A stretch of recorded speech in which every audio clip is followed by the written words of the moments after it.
Bonjour. Cela fait un petit moment que je n'ai pas fait de vidéo. En fait, depuis quasiment le confinement. Donc, bonjour aux personnes qui me suivent. Alors, j'en profite pour répéter que mon but n'est pas d'être suivi par beaucoup de monde. Je n'effectue pas de référencement à mes vidéos, de manière à ce qu'il n'y ait pas justement beaucoup de monde. Donc, il y a quelques personnes qui me connaissent, mais c'est tout. Parce que j'ai pas envie que autour de moi tout le monde me voit et sache ce que je pense. Par contre, ce que je veux, c'est que ces vidéos existent pour laisser une trace. Voilà donc la raison pour laquelle je ne référence pas mes vidéos. Alors, cette vidéo est consacrée à un phénomène qui a lieu depuis le confinement, je dirais. Depuis le confinement, 10% des couples se séparent. Statistique officielle. C'est énorme. C'est absolument énorme. Et de l'aveu même des gendarmes, ça se passe toujours de la même manière. En fait, ce sont des couples qui ont dû se supporter alors qu'ils n'avaient pas l'habitude de se supporter parce qu'en fait, ils n'étaient jamais ensemble 24 heures sur 24. Et ils se sont aperçus au bout de 2 mois qu'ils ne se supportaient plus du tout, du tout. Et la manière de se séparer a toujours été plus ou moins la même, certainement causée par le confinement, par les effets du confinement. Les femmes appelaient la gendarmerie ou la police en se plaignant de recevoir des coups de leur mari. Ce qui, bien entendu, n'était quasiment jamais le cas, bien que ça arrive, bien sûr. Mais bon, dans la configuration actuelle, ce n'était pas le cas. Cela impliquait donc un éloignement de l'un des deux conjoints. Évidemment, en général, c'était le mari qui se retrouvait en garde à vue et qui, avant que, bien sûr, la procédure soit déclarée sans suite, puisque bien entendu, généralement, il n'y avait pas de coup. Alors parfois, il arrivait que des femmes, par exemple, se blessent ou se cognent accidentellement et utilisent cette blessure pour dire que cela leur avait été infligé par leur mari ou leur conjoint. Alors bien souvent, il s'agissait de toujours des mêmes endroits, des endroits sur les cuisses, c'est-à-dire des endroits où on se cogne aux tables ou aux poignets. Donc les gendarmes connaissent parfaitement, et la police connaît parfaitement ce procédé. Et bien entendu, il n'y a jamais de suite, sauf bien entendu dans les cas où par contre il y a maltraitance, mais cela peut toujours arriver et cela a malheureusement toujours existé. Voilà, donc ce qui m'amène à parler de cela, c'est que autour de moi, donc maintenant que je m'occupe d'un petit groupe, enfin un bon petit groupe de personnes qui font des randonnées, rando-moto, et bien autour de moi, je vois qu'il y a énormément de célibataires. C'est impressionnant. Et alors, j'ai deux choses à dire en fait. J'ai un message qui est double aujourd'hui. Je pense que lorsque l'on a passé du temps avec quelqu'un, c'est qu'il y avait des atomes crochus. Après que l'effet du temps fasse que l'on se sépare, ce n'est, je dirais, à la limite qu'humain. Mais je trouve absolument dommage, et j'en discutais, et c'est la synthèse. C'était la synthèse. Je trouve dommage qu'après avoir eu tant d'atomes crochus avec certaines personnes, eh bien on se sépare aussi mal pour finalement se perdre de vue.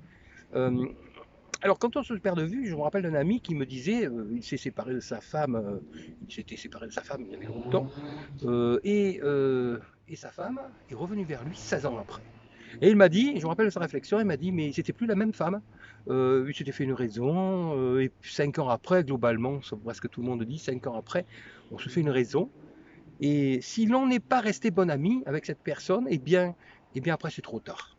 Et il me disait, il voyait une autre personne, il ne voyait plus la personne qu'il avait dans ses souvenirs comme étant la conjointe qu'il avait tant aimée, etc. Et c'est dommage. Alors c'est dommage parce que malgré tout, ce sont des personnes avec qui on a énormément d'atomes crochus de toute façon.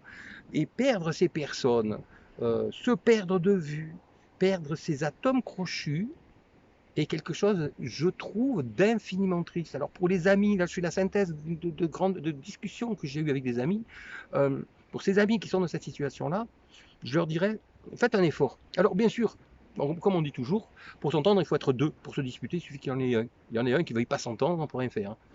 Euh, mais s'il y a deux fois une personne qui veulent essayer de s'entendre, eh bien, il ne faut pas se dire que ça fait deux personnes qui ne se disent pas ou qui ne prétextent pas que l'autre empêche de s'entendre. Donc, il faut envoyer des perches, je pense. Il faut envoyer des perches en disant, en déstressant les situations stressées et stressantes, bien souvent, surtout au début. puisque ça marche toujours en deux phases.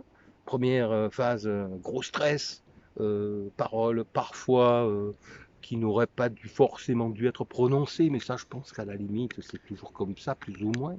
Pas forcément, mais oui, ça peut, le plus souvent. Et puis il y a une deuxième phase où les choses refroidissent, il faut parfois un peu de temps, et où on revient aux réalités, et où on se dit mais qu'est-ce que j'ai fait? Alors, attention, comme je le dis toujours, quand vous avez affaire à une personne violente, quand vous avez affaire à quelqu'un qui boit, quand vous avez voilà, affaire à quelqu'un qui vraiment, avec qui la vie n'est pas possible, qui vous a vraiment rendu la vie impossible, là, forcément, vous ne vous dites pas, mais qu'est-ce que j'ai fait? Je prends l'exemple classique de la personne violente ou de la personne alcoolique.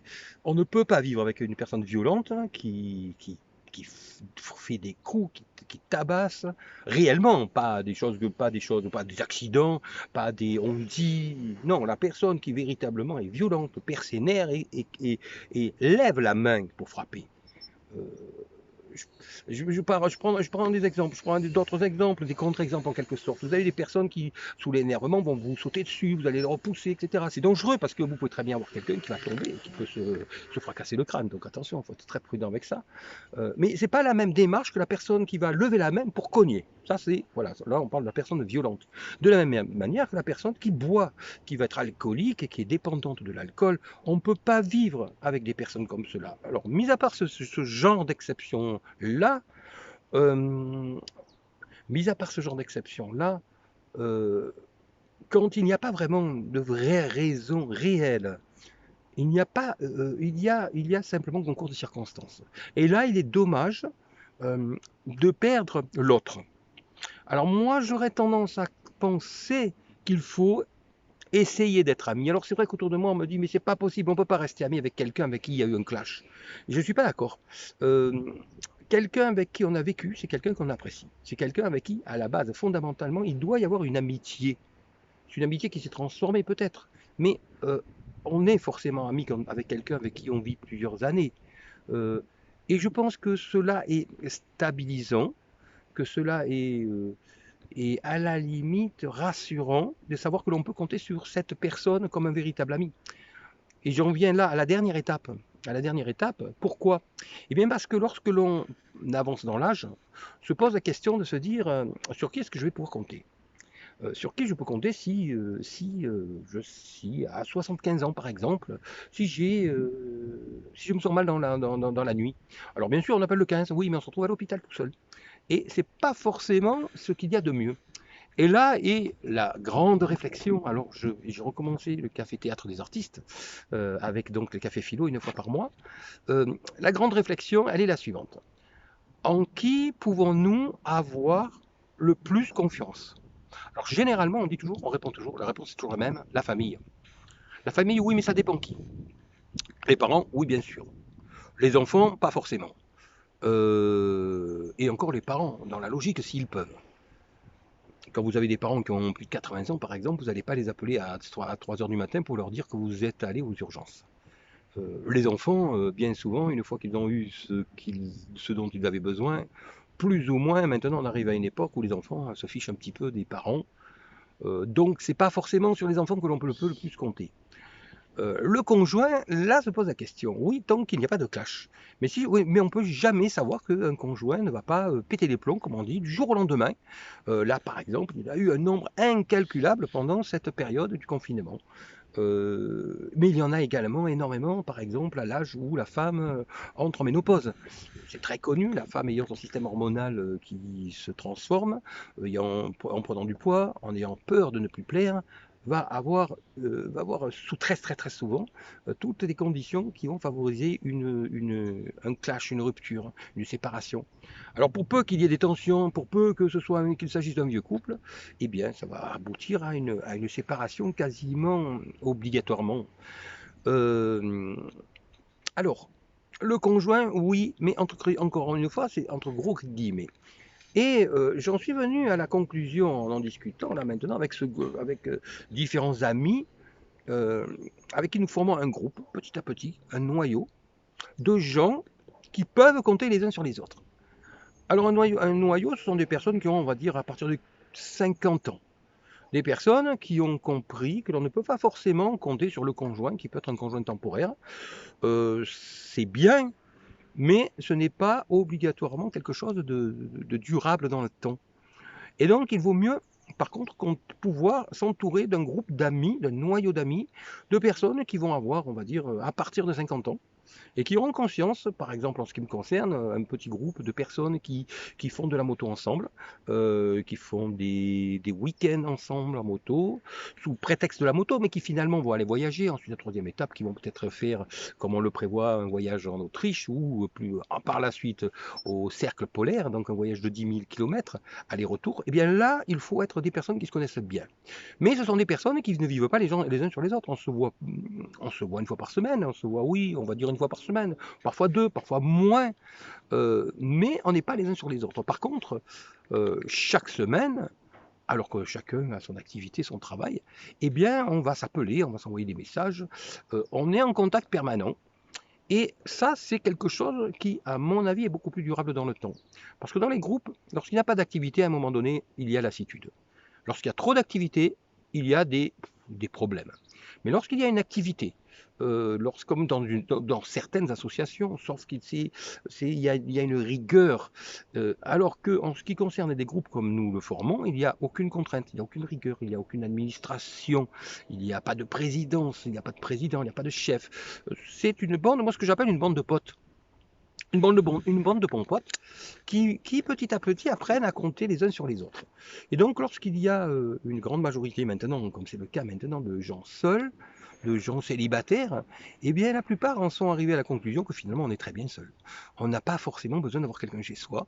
Euh, on peut très bien vivre seul en étant absolument pas seul, et je dirais peut-être même en étant parfois moins seul que lorsqu'on a quelqu'un chez soi avec qui il y a parfois des difficultés, parfois des tensions, parfois un manque de communication, et donc une solitude accompagnée que l'on ne va pas forcément avoir lorsque l'on n'est pas accompagné avec quelqu'un chez soi. C'est relativement paradoxal. Euh, bon nombre de personnes qui sont actuellement célibataires, euh, alors certains disent célibataire à géométrie variable, je trouve le concept assez intéressant, mais en tout cas des célibataires qui sont des personnes qui vivent seules, qui décident de vivre seules parce qu'elles le préfèrent, mais qui peuvent avoir tout le temps des amis chez eux.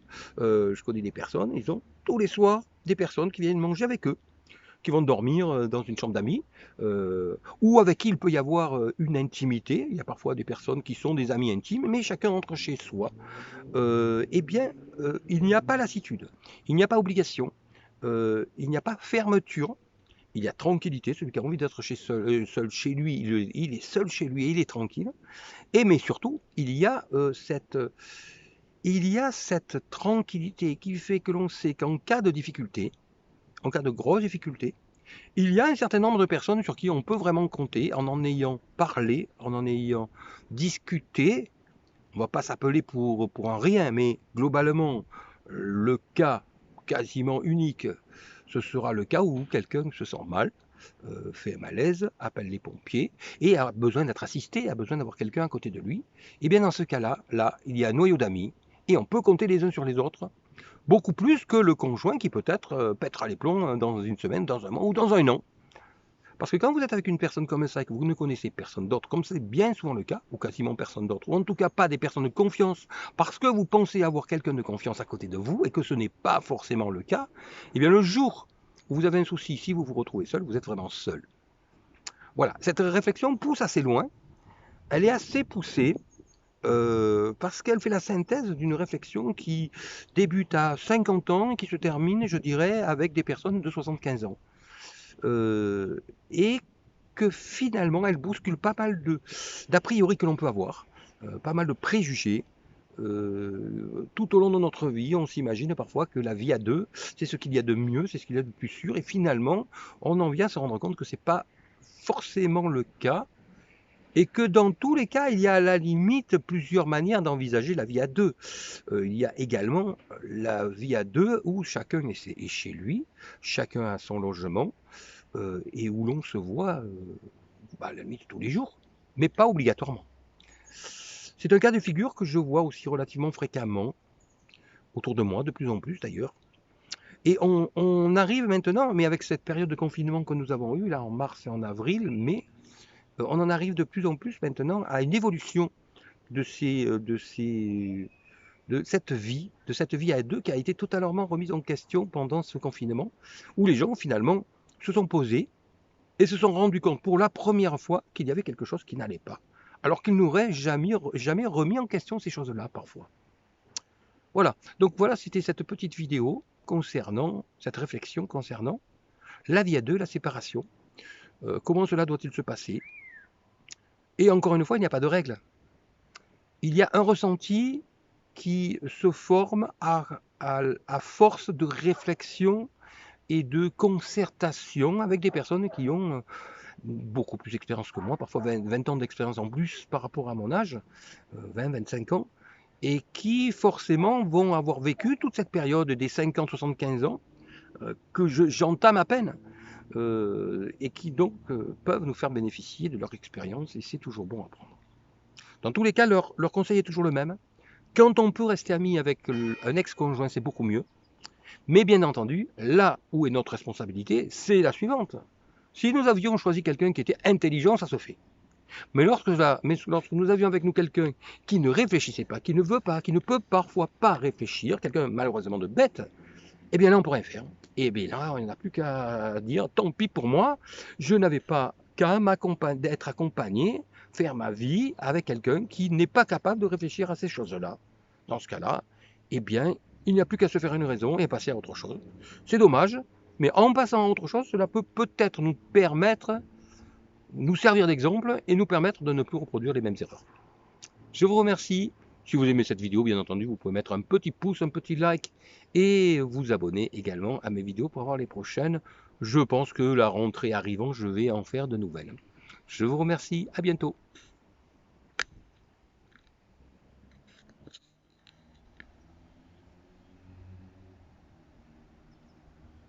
Et nous terminons avec une petite vue sur le magnifique village de Méhoun.